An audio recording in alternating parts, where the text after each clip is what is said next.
You're someone with a vision for your practice, for your side hustle, and for your personal journey. But when it comes to establishing your path on how to get to where you want to be with your practice, things get a little messy. You're also someone who'd prefer to go in person instead of to groups and listening to everyone else's story. To me, it sounds like you could benefit from one on one consulting with our experienced practice of the practice consultants. From $5.95 a month and up, you can work with a consultant that will give you more direction and practical, tried and tested tips matched to you and your goals. For more information, visit practiceofthepractice.com/apply. Again, that's practiceofthepractice.com/apply.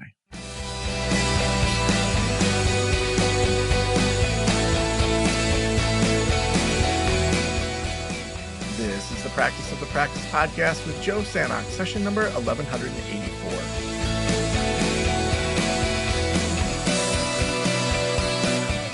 I'm Joe Sanok, your host, and welcome to the Practice of the Practice podcast, where we help you build a thriving private practice that you absolutely love. I am so excited to hang out with you today.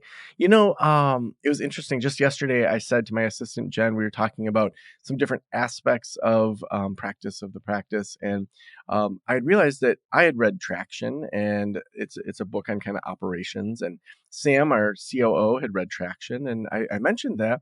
And Jen was like, "Oh, do you think I should read that?" And I was like, "Oh, wait, how did I miss telling you this thing that has really brought us together in a lot of ways as we think about operations, as we think about all sorts of just kind of things within Practice the Practice." It's funny how sometimes the operations within our business are just, they aren't front and center for us as much as they should be.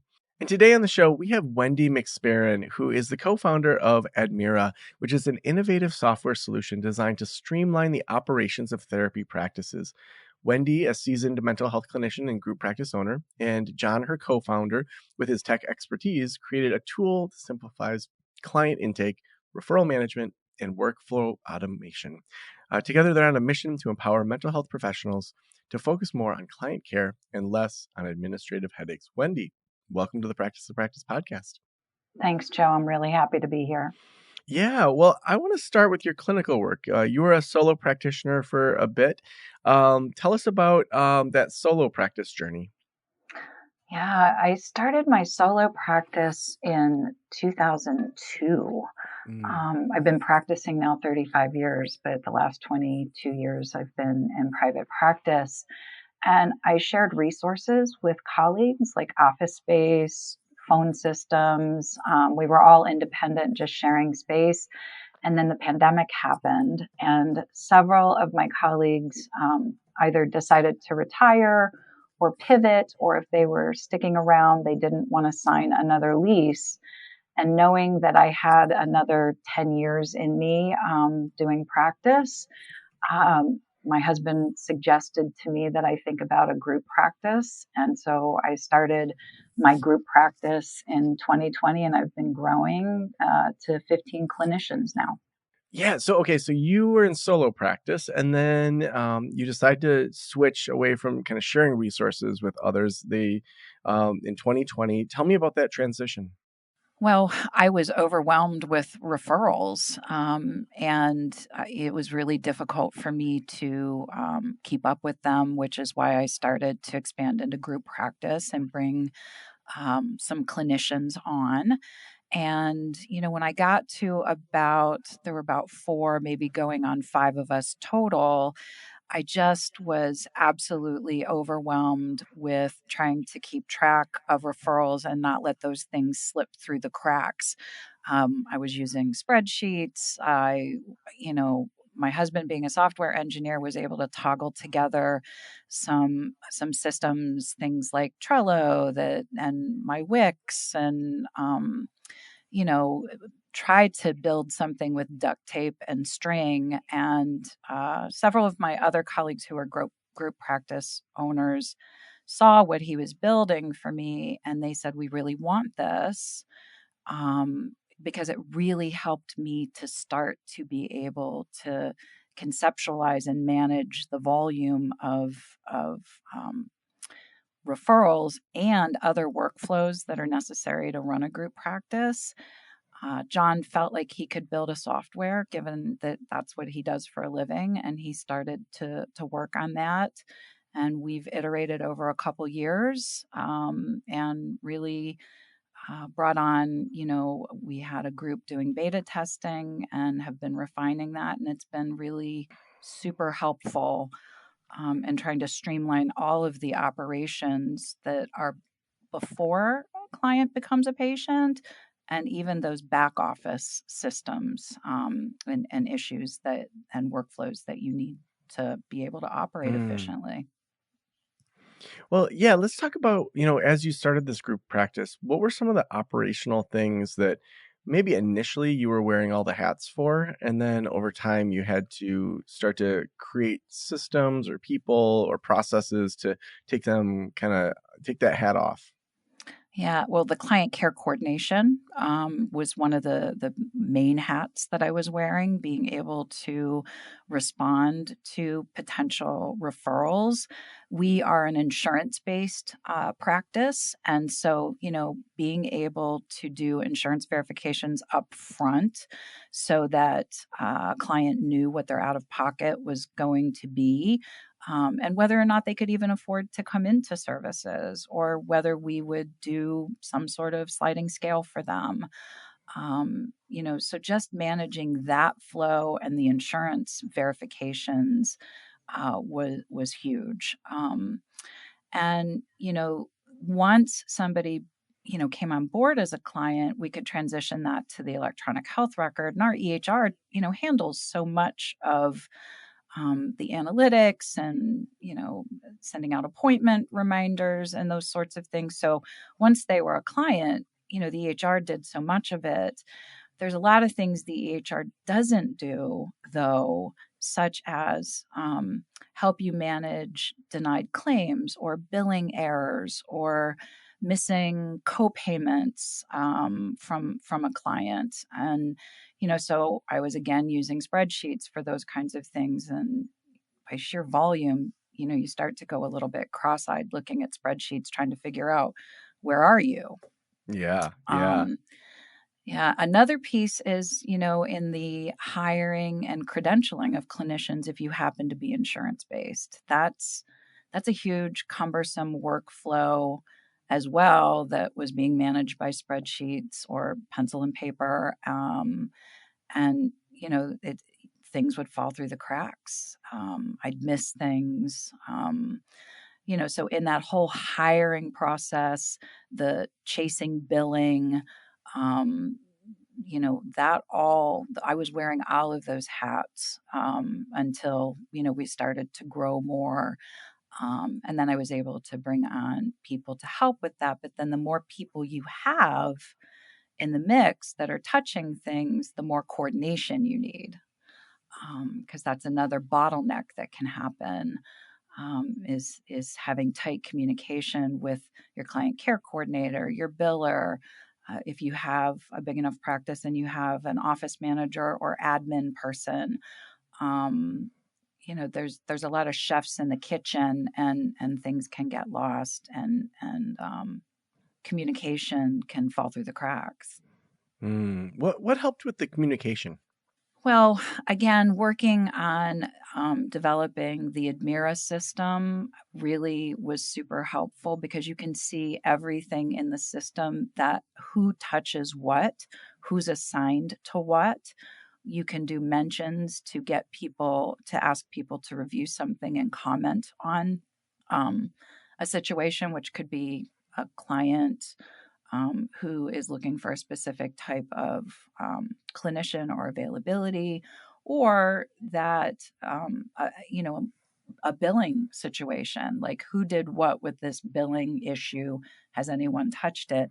I know exactly where everything is in the process, and exactly who touched it last, and the accountability for clear communication, has really improved, and everybody uses it to talk to one another. And it's one system. You don't have to log in multiple places to figure out what's happening. Mm. So maybe zoom out a little bit, and tell us, like, What's the value of having a CRM be a part of the equation of kind of the suite of things that's helping a practice with its operations? Yeah. I mean, a CRM really helps you understand your referral flows and helps you with your marketing, and helps you when you have analytics with that understand potentially where to put marketing dollars. Um, and it also automates communication with clients, potential clients, and keeps that communication clear. When a client was there was an outreach that happened, when somebody responded to them. When you have a shared email box, you don't always know who actually sent the last email. This tracks all of that. A CRM really tracks all of that communication very clearly. Hmm. Yeah, and I think that, just, moving away from email in general, like we've moved over to Slack for a lot of our internal conversations, and it's so much more efficient than all the back and Hmm. forth that happens in email. And we use Asana for our project management. And so when you think about other operational things beyond the CRM, what other things would you say have really helped your group practice? Yeah, I think having a communication system, right? We use Google Voice, so that can be very helpful. And having project management tools like Asana can be very helpful.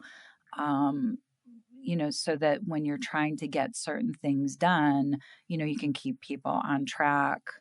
I think one of our goals really has been, as we have built Admira, is to have it sort of be not only a CRM, but really that communication hub for your practice, and that project management. So it's almost like Trello and Asana had a baby, um, to sort of put those all in one, because it is difficult to toggle between many different systems. I mean, I love Slack. I use that for a, a group that I participate in, and it's super helpful to see all of the communication. I think all of those things, that project management, that communication tool, that marketing CRM piece of it, is just all of those pieces are essential for being able to run efficiently. And especially if you're trying to grow your practice, but just freeing up bandwidth so that you can think, and be creative, whether it's being creative with your clients in session, or whether it's being creative about what are some other opportunities that your practice may have in your community, or freeing up bandwidth to think about other projects or other businesses you might be interested in starting as a clinician. You know, it just those things are important for us to have space in our minds to be creative and responsive. Hmm.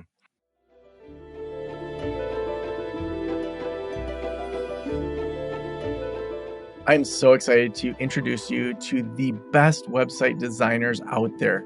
We have a brand new partnership with Session Sites. It is where good therapy meets brilliant design, and they get your website switched over or built in less than 2 weeks.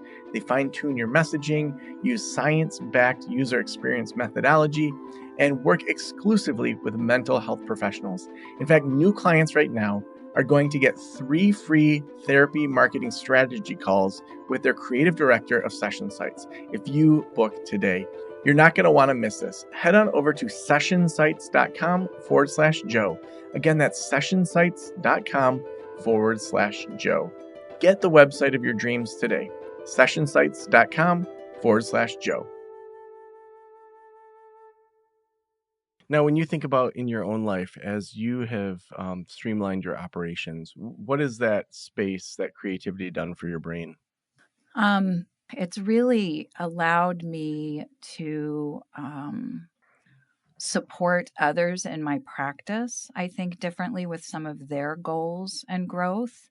It's really allowed my husband and I to really start this second business together, which I never envisioned would happen.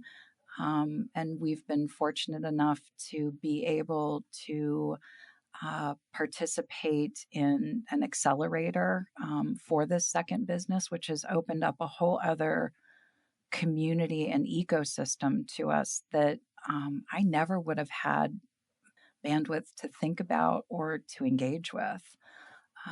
So the opportunities it has presented to me both personally and professionally, I think, have been huge. Hmm. Now, what about personally outside of the practice? By having things kind of run more smoothly, what has that meant for your personal health or brain health outside of the practice? Which just freed things up that I could do things I want to do, right? And that feed my soul. So, whether that's self-care from getting a walk in with my dog several times a week, and that's helping me sleep better, being able to spend time with our aging parents, because John and I are both in that space where we just launched our last kiddo. He just got married, but we both have aging parents who also need, some of our support, and being able to do that without worrying about the business or being stressed or that causing me to be up until 3 a.m. to get things done. That's made a huge difference for me personally and my relationships. Mm. Now, you've been studying AI and technology and the impact of that on operations and ways that people think about their businesses. What have you been learning? Well, I've been really fortunate to be part of Innovation Works here in Pittsburgh and the Alpha Lab, and they are, we're connected to CMU University and some of the mentors who teach there. And, we're learning about how to use AI to create almost employees for you. So, for example, today in our session, I was working on creating a marketing strategy GPT and talking with it about both of my businesses, so my private practice and then Admira, and coming up with content strategy ideas and, you know, um, how to think about content creation that's more engaging. And it was fascinating to me to be able to create multiple GPTs for certain functions in the business and what they're capable of with the proper prompts. And learning that not only can it analyze data, but it can create graphs for you. It can help you put together a training, and it's really mind blowing. So today's session was called Cloning Yourself, so that you can, have some of these supports. My husband, who might be in bed at 11 o'clock at night, is not available when I'm awake thinking about things. And so being able to do some thought creation with ChatGPT has been really helpful in me being more efficient, and getting more stuff done in a shorter period of time. Yeah. I think that just finding those different ways to shortcut things and brainstorm things is such a like kind of beginning area for people to start. But then some of these advanced strategies really seem to be lighting up the potential of just how much AI and technology can help reshape how we really run our business. Right, right. And to eliminate mundane tasks, like even thinking about for my client care coordinator, um, I don't think that AI is going to replace people's jobs, but what it's going to do is take some of those mundane manual tasks and automate those, which frees up space for people to think and be creative and enjoy the work that they're doing more. Yeah. Now, where do you see things going technologically in the counseling world? Yeah, it's a great question, Joe. I mean, I am optimistic about the opportunity. I'm also cautious about it. We're dealing with people's vulnerabilities when they are in mental health treatment.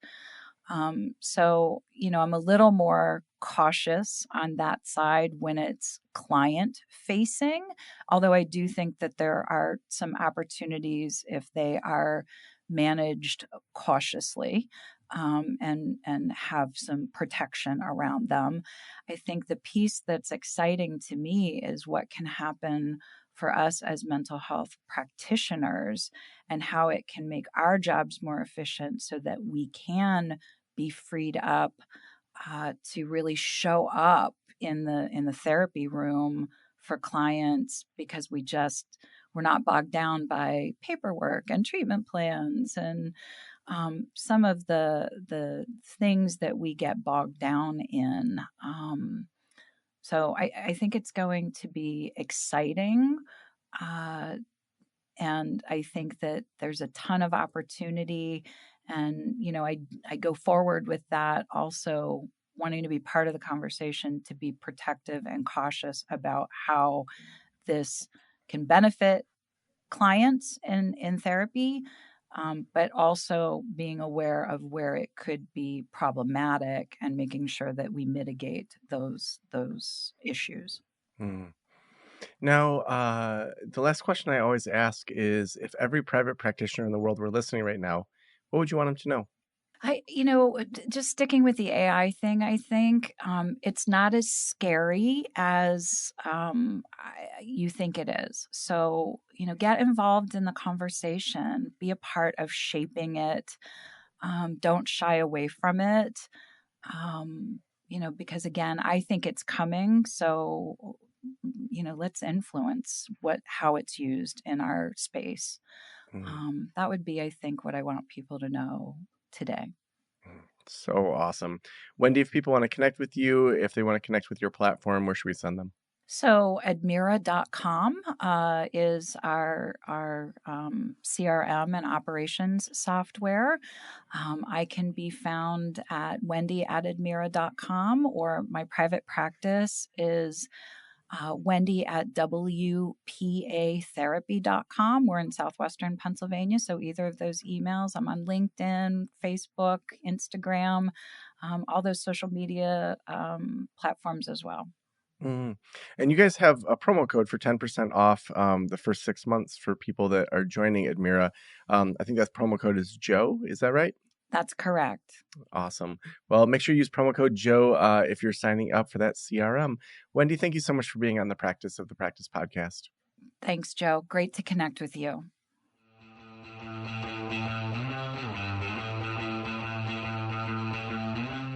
Well, conversations like this are what we're going to be having at the Group Practice Boss Conference. That is about a month away. So I imagine if you have your tickets, you already have your hotel room, you've got your flights, May 6th and 7th here in Traverse City, Michigan. We're going to be having shorter kind of TED Talk style talks so that it's really focused. And that comes out of when I go to a conference, if I go to a talk, I bet there's like one or two big nuggets that I take out of it. And the rest of the time, I just love getting to know people. And so we've really created a conference where you get to know people. We have facilitated ways that you're going to be connecting with others. We have lots of time for you to have deeper dives with others in addition to these shorter style TED Talk talks.